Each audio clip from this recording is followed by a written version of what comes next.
Servirons ce thème, nous pouvons lire Jacques 2, verset 20 au verset 26. Dans cette épître, Saint Jacques met en exergue la foi qui produit les œuvres pour qu'on dise une foi vivante en donnant des exemples précis et clairs. Mettre sa foi en pratique, c'est vivre non pas selon les événements quotidiens, mais bien plus par ce que l'on croit. Vivre par la volonté et la puissance de Dieu, peu importe ce que l'on traverse. Tous les hommes qui ont enduré des épreuves ont un mode de vie très différent, qui inspire et donne le goût de vivre à ceux qui sont autour d'eux.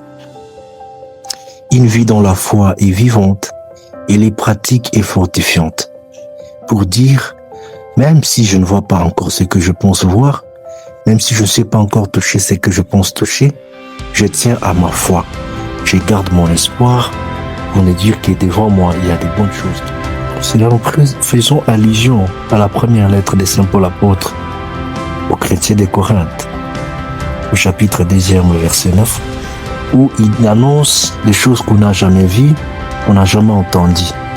Et tout cela est visualisé par notre foi, qui va au-delà de nos sentiments, au-delà de nos appréhensions humaines, qui nous montre des choses qui paraissent inconcevables et incompréhensibles par rapport à notre intelligence et notre sagesse. Comme le corps sans âme est mort, de même la foi sans les œuvres est-elle morte. Les épreuves, on dirait, nous forgent et nous rendent meilleurs pour être exaltés, comme notre père Abraham, Job, Paul. Ce sont des gens qui ont connu des choses, mais qui sont restés persévérants et gardant leur foi.